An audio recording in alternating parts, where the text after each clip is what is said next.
Shalom. Hope you're doing very well again. Seems like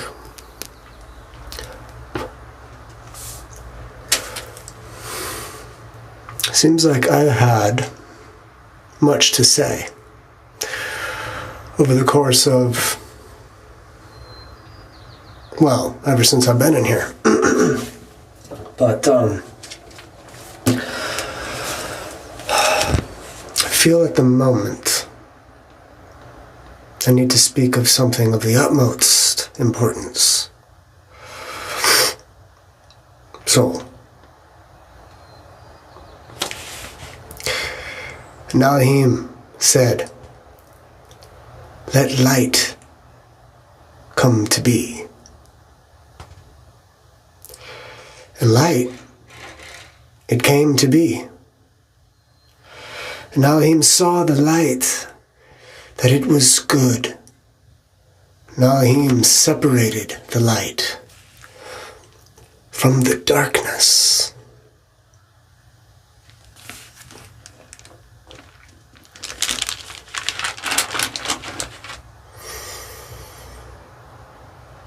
And in him was life, and the life was the light of men. And the light shines in the darkness, and the darkness cannot overcome it. Well, that's super beautiful.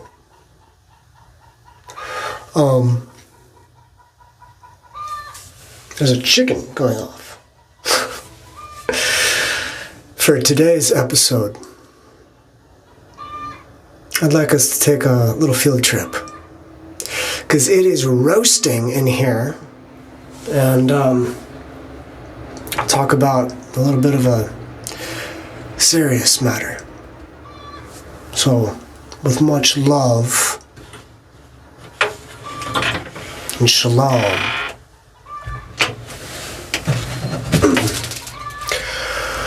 let's go for a walk.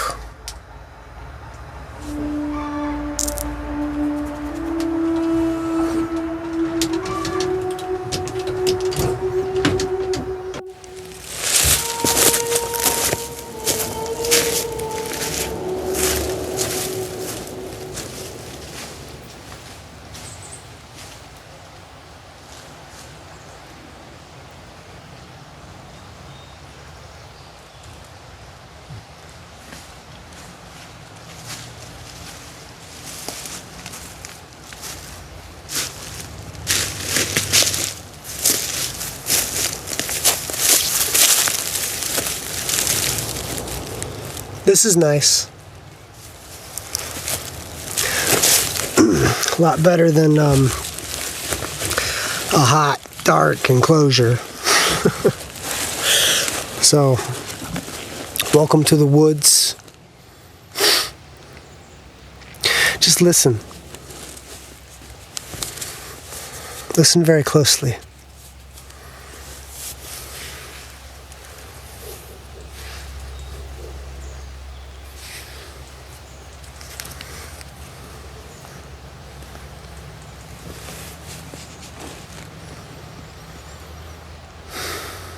It's very important.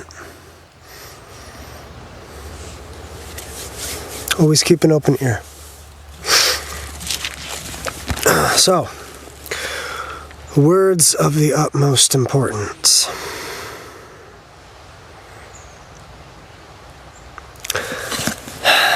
I mean, to just jump into it, I don't even know where to start. But throughout the New Testament,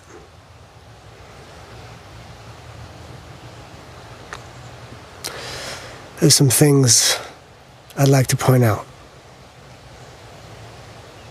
And I love you.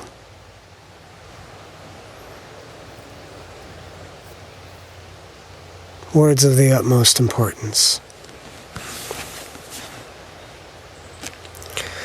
Then, Yahushuoh cried out and said, He who believes in me believes not in me, but in him who sent me. And he who sees me sees him who sent me. I have come as a light into the world, so that no one who believes in me should stay in darkness. And if anyone hears my words, but does not watch over them, I do not judge him. For I did not come to judge the world, but to save the world. So, he who rejects me and does not receive my words, he has one who judges him. The word that I have spoken shall judge him in the last day. Because I spoke not from myself, but the Father who sent me has given me a command, what I should say and what I should speak. And I know that his command is everlasting life. Therefore, whatever I speak, as the Father has said to me, so I speak.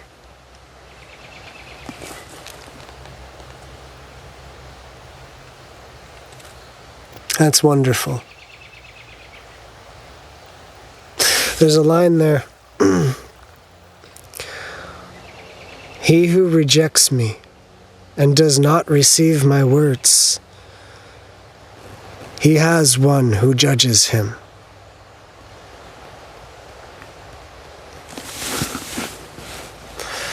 Well, you cannot come to the Father without going through the Son.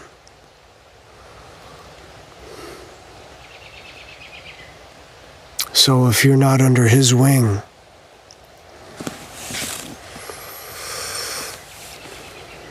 you will be judged by the Father on the last day.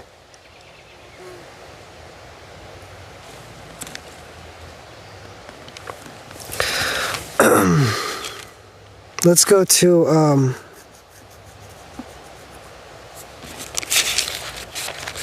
let's go to Matthew 5. I hope you guys can hear this okay. I brought all my stuff out into the woods. A lot of people like to hear good sound, so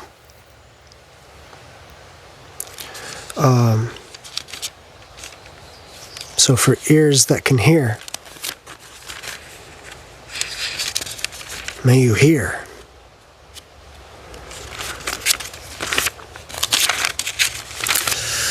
Matthew 5. But when he saw the crowds, he went up on a mountain. We're not quite on a mountain. We're actually very much in a low valley, full of in a place that's, well, it appears to be quite fully furnished. But anyways, and when he was seated, his taught ones came to him, and having opened his mouth, he was teaching them, saying, Blessed are the poor in spirit, because theirs is the reign of heaven.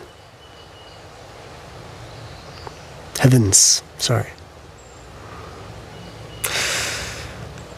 Blessed are those who mourn, because they shall be comforted. Blessed are the meek, the teachable, because they shall inherit the earth. And blessed are those who hunger, for they shall be filled. Blessed are the compassionate, because they will obtain compassion. I'm going to pause. This whole little bit right here, to me, it's talking of folks who have not. They don't have anything.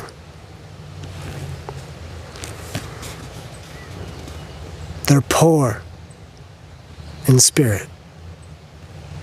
What is it to be poor? It's to be lacking, right? Those who mourn. Well, why do you mourn? You mourn because you have no comfort.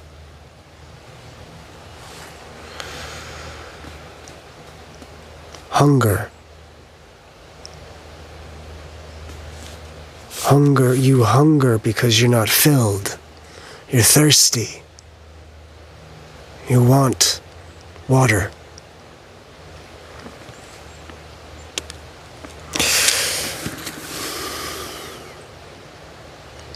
To want. Well, at some point in time, as you walk through the valley of the shadow of death, you may fear no evil. That whole psalm starts off with, I shall not want, because I am overfilled. Oh, that's lovely.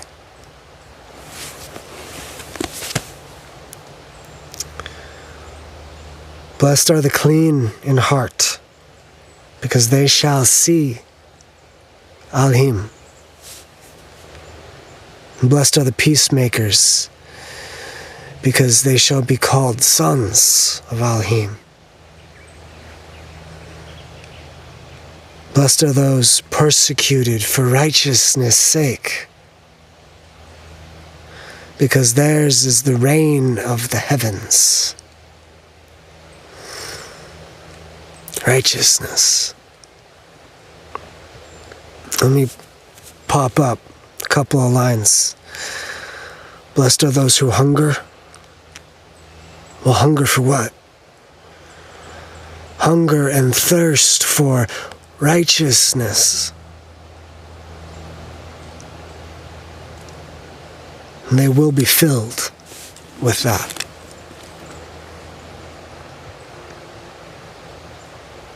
What is righteousness?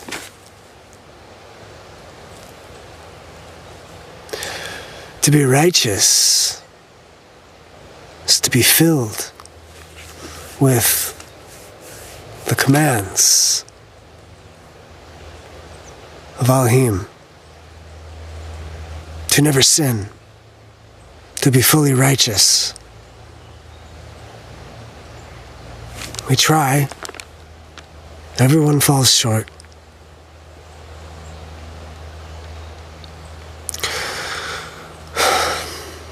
But much like in John 8, I do believe. Where is that? Let me find this.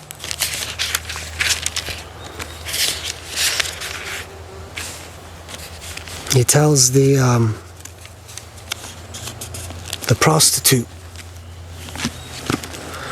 who came under judgment of ones who were saying they were righteous.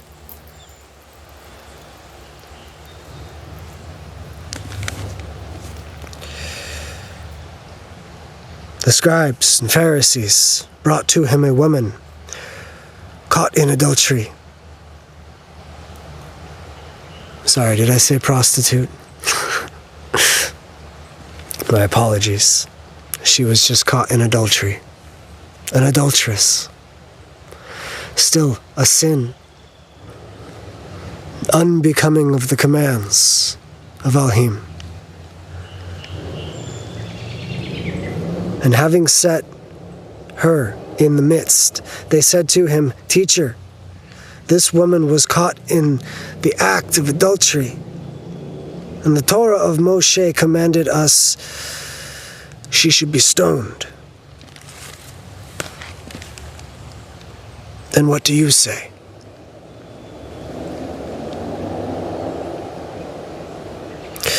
And this they said to him so that they might accuse him. But Yahushuoh bent down and wrote in the ground with his finger, as though he did not hear. Well, perhaps he was having a little mental commune. Or something else.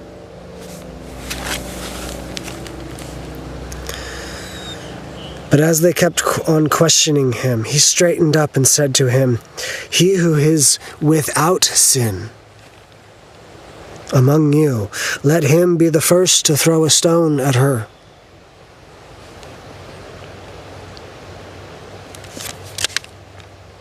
And when they heard it, being reproved by their conscience, their spirit, their ruach, they went out one by one, beginning from the older ones until the last. And Yahushuoh was left alone, and the woman standing in the middle. And Yahushuoh straightened up, and seeing no one but the woman, said to her, Woman, where are your accusers of yours? Did no one condemn you? And she said, No one, Master. And Yahushuoh said to her, Well, neither do I condemn you. And here's the big point I'm trying to make. Since forgiveness was granted, he tells her to go and sin no more. Woman, you have a clean slate. Don't go and ruin it again.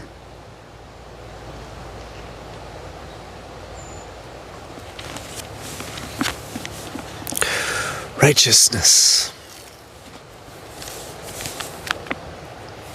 What is sin? Some verses in the New Testament, a lot of them, allude to that sin is transgression of the Torah. The Old Testament, the first 5 books, the law, etched in stone, coming down from Sinai.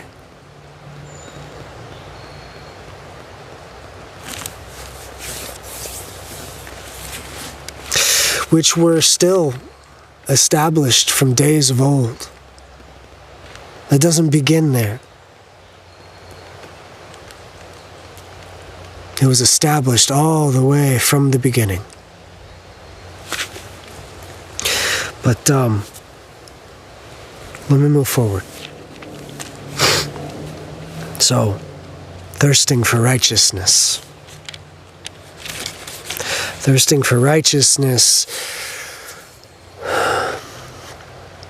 we learn a lot in this walk. We come to certain understandings. Sometimes understandings can make us feel like we know stuff, that we can oppress that knowledge onto others in an effort to make them walk in our own walk, to be of like minds. I'm not saying that we shouldn't be of like minds, but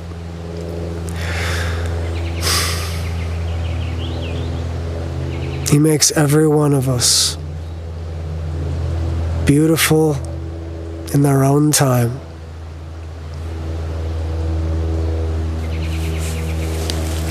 And we must be patient.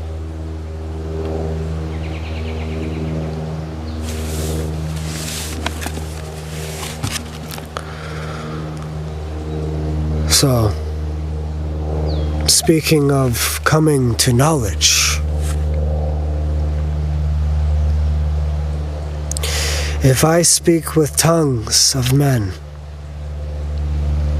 and of messengers, but I do not have love, I have become as sounding brass or a clanging cymbal.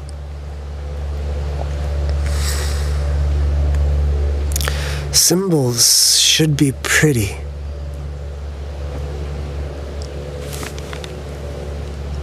Pretty. Natural. Natural, like right out here. Not clanging.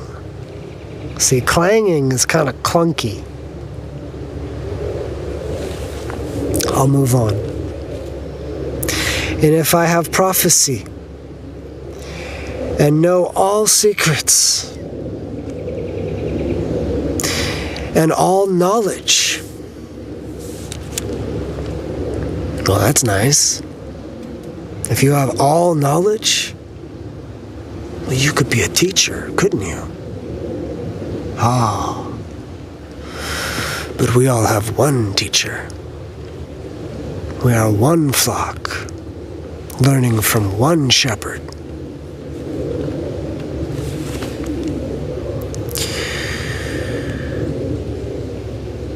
And if I have all belief, so as to move mountains, but I do not have love, I am none at all. And if I give out all my possessions to feed the poor,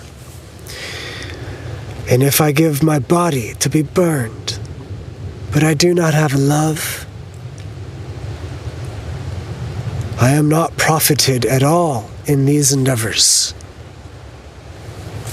of charity.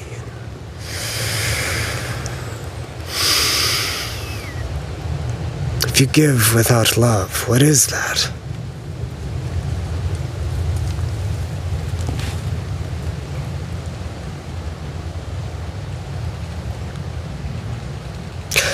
You see, love is patient.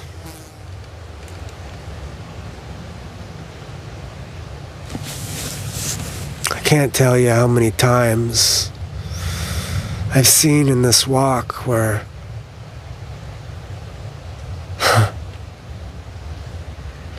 somebody in an effort of teaching has lost their patience.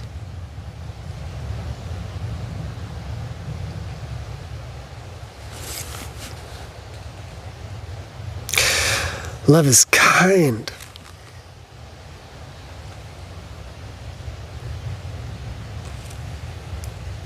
Love does not envy anything else. It does not boast, and it is not puffed up. See, when we obtain knowledge and a certain understanding via what the knowledge that we've acquired,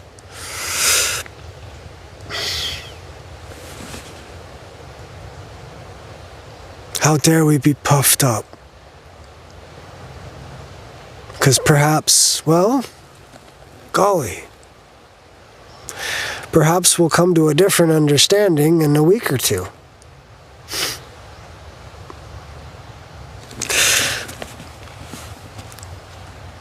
That's why it's called a walk. You're not walking and then coming to an understanding and then,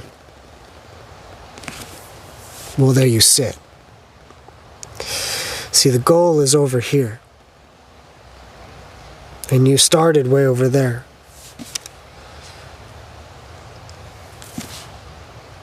You must keep walking. But walk in love.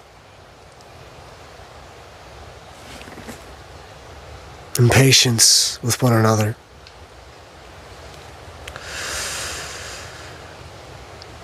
Love does not behave indecently, and it does not seek its own.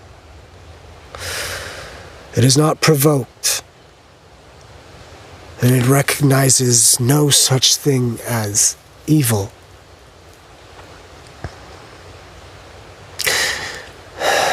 It's almost as if you have love,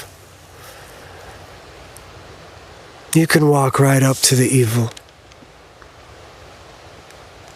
You can smile right in its face. You can shine light amongst the darkness, and the darkness does not prevail over it, does it?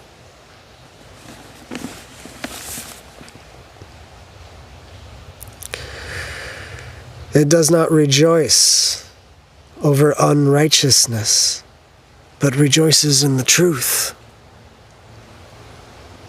Love covers all, and it believes all, and it expects all, and it endures all.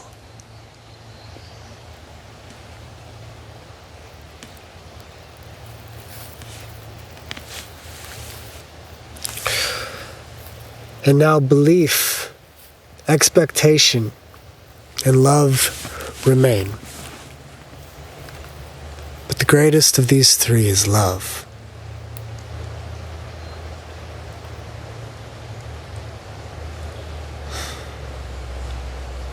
Let's turn to something else.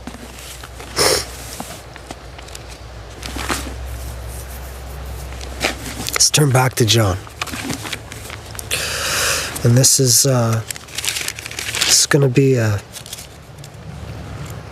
little bit of a longer read.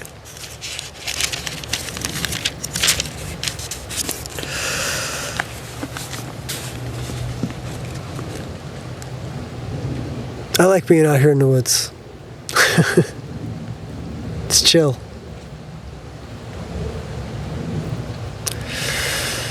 It's nice out today.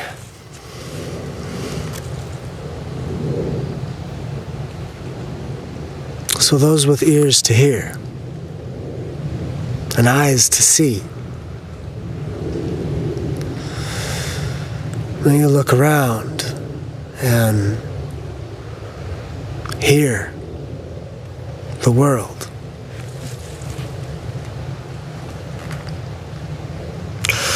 let not your heart be troubled. Believe in Elohim. Believe also in me.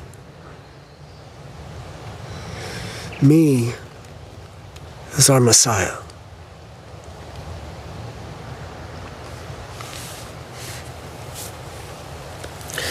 In my Father's house are many staying places. And if not, I would have told you. So I go to prepare a place for you. And if I go and prepare a place for you, I shall come again and receive you to myself, that where I am, you might be also. And where I go, you know. And the way, you know.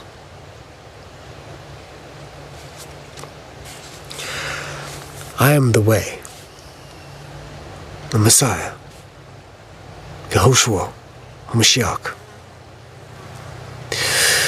Many have come to know him as Jesus, the Christ. That's a Roman thing, but never mind that. Yahushuoh said this: I am the way and the truth and the life. No one comes to the Father except through me. Do you not believe that I am in the Father and the Father is in me? The words that I speak to you, I do not speak from myself, but the Father who stays in me does his works. Believe me that I am in the Father, and the Father in me. Otherwise, believe me because of the works themselves. Truly, truly. Some publications say verily, verily. Honestly, honestly. Of utmost importance, I say to you, he who believes in me, the works that I do, he shall do also. And greater works than these he shall do, because I go to my Father.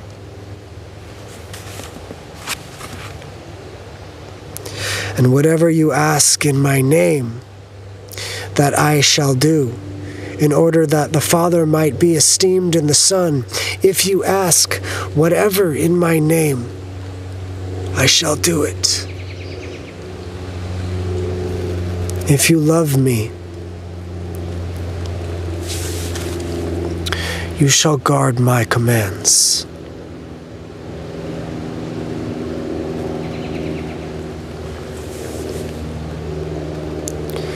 And I shall ask the Father, and he shall give you another helper to stay with you forever.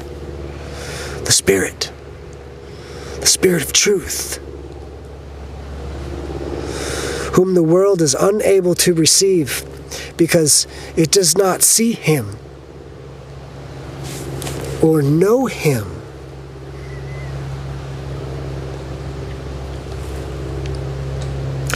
But you know him, for he stays with you and shall be in you. I will not leave you orphans. I am coming to you. Yet a little while and the world no longer sees me. But you shall see me, because I live, and you shall live. In that day you shall know that I am in my Father, and you in me, and I in you. He who possesses my commands and guards them, it is he who loves me. And he who loves me shall be loved by my Father. And I shall love him and manifest myself to him.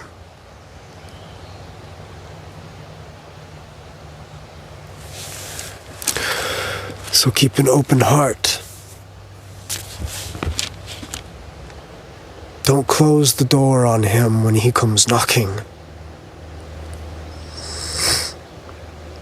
But you gotta call him over first. You know? And he shall teach you. He shall teach you all things.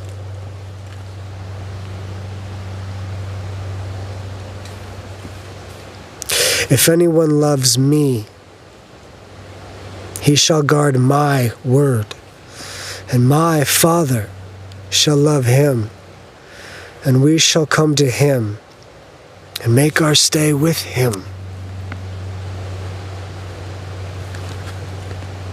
He who does not love me does not guard my words. And the word which you hear is not mine, but of the Father who sent me. These words I have spoken to you while being still with you. But the Helper, the set-apart Spirit, whom the Father shall send in my name, he shall teach you all and remind you of all that I have said to you.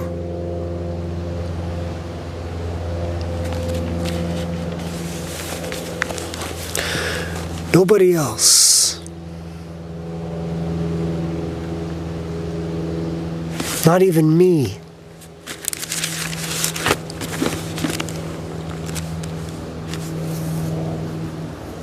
The Ruach will teach you.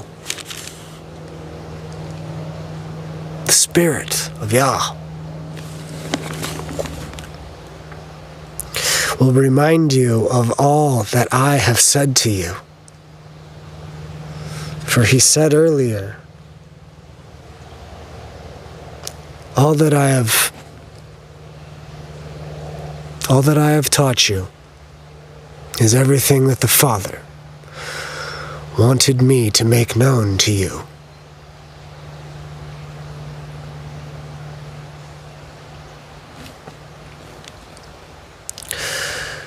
Peace I leave you with. My peace I give to you. I do not give to you as the world gives. So do not let your heart be troubled, neither let it be afraid. You heard that I said to you, I am going away, and I am coming to you. If you did love me, you would have rejoiced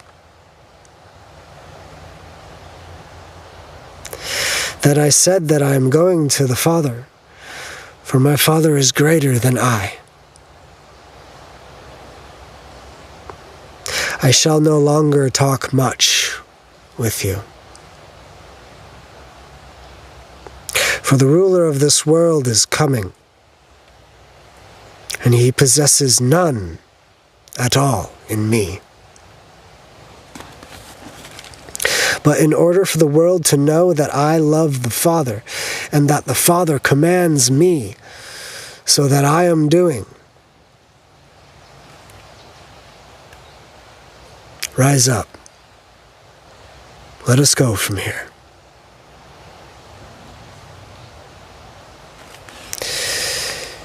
You are already clean because of the word which I have spoken to you. Stay in me, and I stay in you. As the branch is unable to bear fruit of itself unless it stays in the vine, I am the vine, and my Father is the gardener. So neither you will bear any fruit unless you stay in me. If anyone does not stay in me, he is thrown away as a branch and dries up. And they gather them and throw them into the fire, and they are to be burned.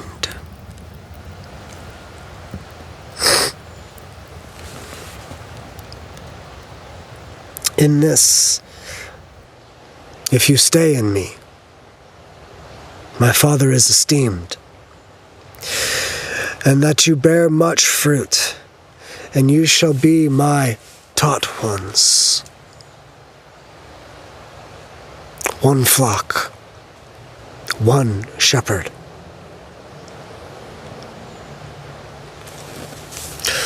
A lot of people have a lot of things to say. That's good. That's good. We should listen to our brethren. Excuse me. But we should not be taught by our brethren. We should be taught by the one who will remind us of all things.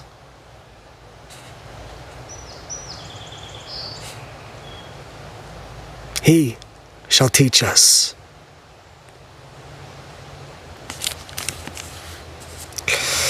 As the Father has loved me, I have also loved you. So stay in my love. If you guard my commands, You shall stay in my love, even as I have guarded my Father's commands, and stay in his love.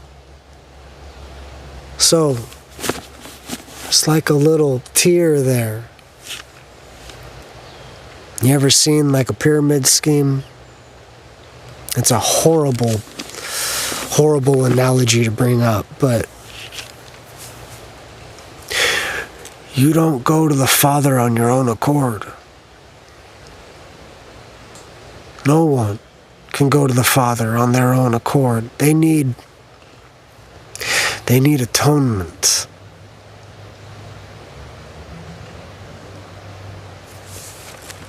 And he's the one who atones for us.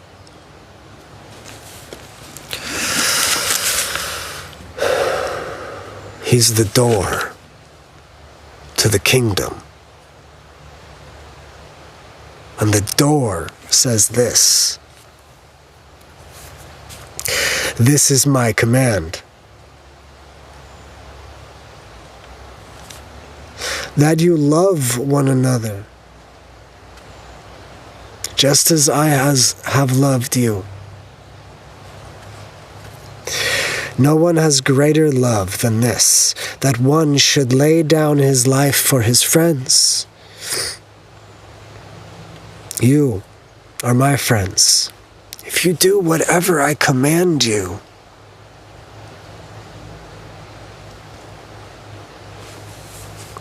No longer do I call you servants, for a servant does not know what his master is doing, but I have called you friends.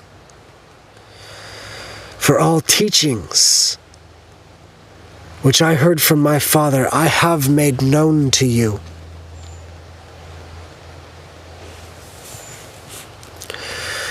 You did not choose me, but I chose you and appointed you that you should go and bear fruit,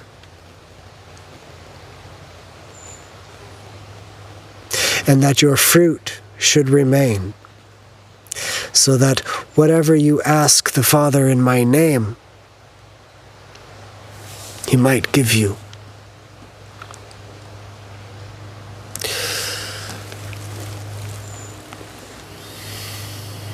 So, we get our prayers answered if we bear good fruit.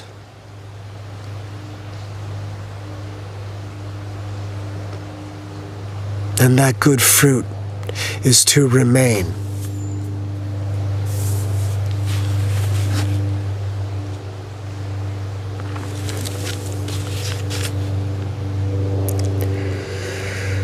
These words I command you, so that you love one another.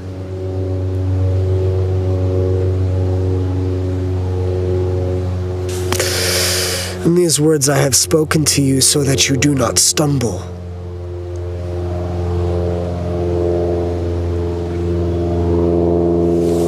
You see, they shall put you out of the congregations. They shall. But maybe that's a good thing, because then you can listen to the Ruach, who shall teach you all things. In many congregations there is many teachings.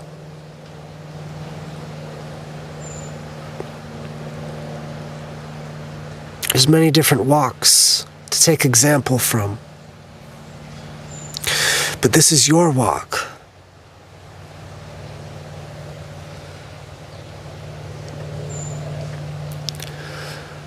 And I love you. This is to be a beautiful thing.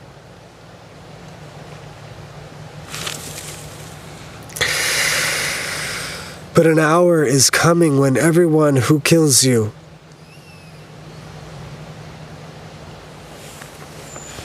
murders you in their heart shall think he is rendering service to Elohim. And this they shall do to you because they do not know the Father, nor me. But I have said these words so that when the hour comes, you remember that I told them to you.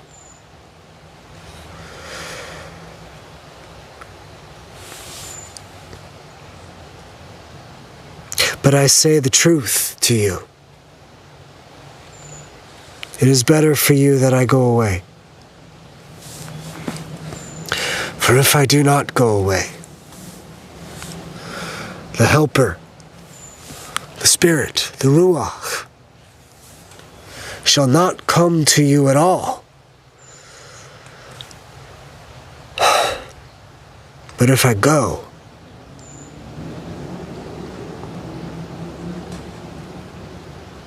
I shall send him to you.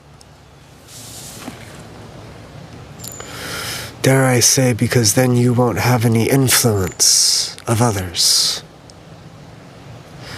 You may sit one-on-one.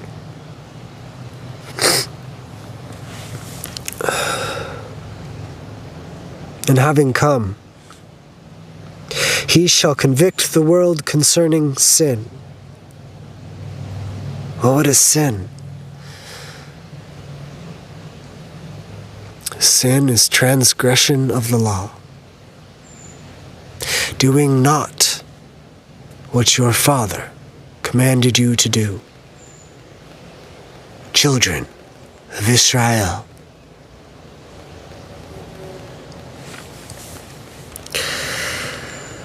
And concerning righteousness and concerning judgment.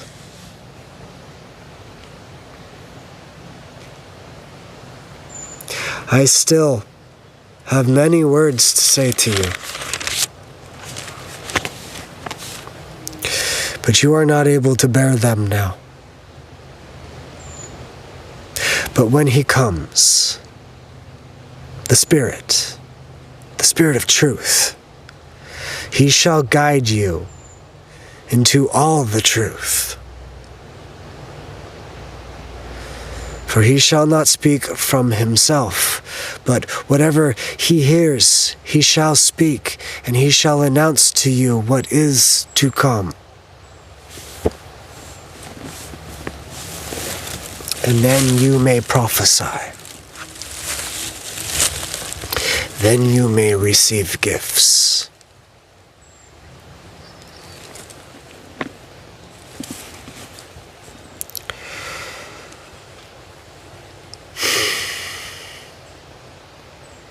Truly, truly, I say to you that you shall weep and lament in these days to come. But the world shall rejoice in time, and you shall be grieved, but your grief shall become joy. See, an hour is coming, and has now come, that you are all scattered, each to his own, and you leave me alone. Yet I am not alone, because the Father is with me.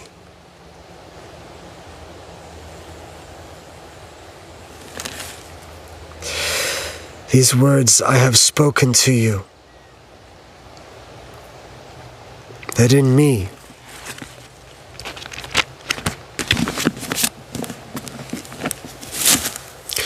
you might have peace.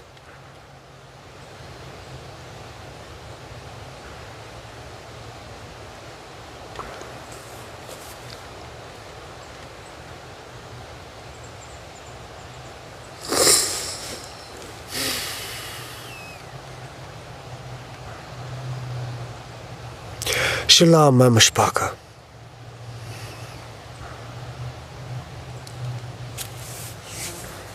We shall talk soon.